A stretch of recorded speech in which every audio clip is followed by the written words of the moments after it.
আমরা কালিজিরা আজকে শুধু ভর্তা রেসিপি আজকে করছি। এখন করছি কালিজিরা ভর্তা। দেখুন কালিজিরাগুলো ভেজে নিয়েছি, এখন বেটে নেব।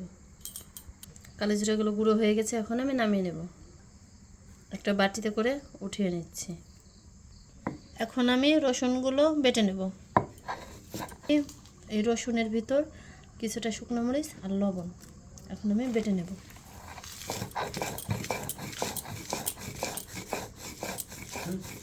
আর শুকনো লঙ্কাটা বাটা হয়ে গেছে, এখন আমি তুলে নেব। এখন কলাটা বেটে নেব। আজকে ভর্তা করব কালিজিরা ভর্তা, কলা ভর্তা আর হচ্ছে বেগুন ভর্তা।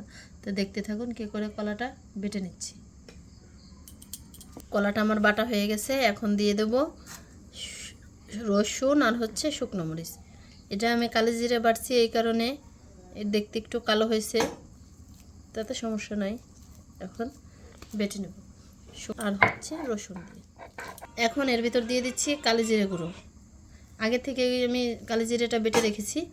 এখন দিয়ে দিচ্ছি কলা ভর্তায় রসুন, শুকনো লঙ্কা আর হচ্ছে কালিজিরার বাটা।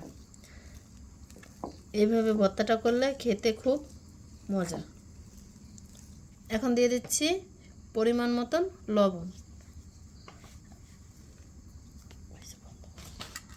রসুন দিয়ে শুকনো লঙ্কা দিয়ে যে ভেজে রেখেছি সে রসুন দিয়ে আর শুকনো মরিচ দিয়ে যে বেটে রেখেছি সেটা এখন এই কালিজিরা গুঁড়ি করে রেখেছিলাম সেটার সাথে এখন মিক্স করে দেব।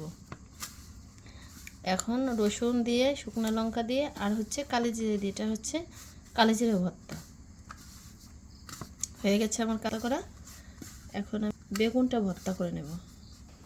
এখন করব আমি বেগুন ভর্তা। আগের থেকে বেগুনগুলো ভেজে রেখেছি। এখন একটা কাঁচা পেঁয়াজ আর শুকনো লঙ্কা ভেজে নিয়েছি। এখন এর ভিতর দিয়ে দিচ্ছি পরিমাণ মতন লবণ।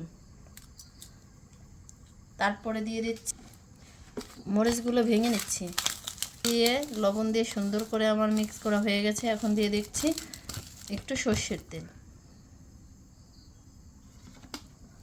আপনারা এইভাবে ভর্তাটা করে খেয়ে দেখবেন, খেতে কিন্তু খুব মজা। ঠিক আছে, আগে থেকে বেগুনগুলো ভেজে রেখেছি, বেগুনগুলো ভেজে নিয়েছি।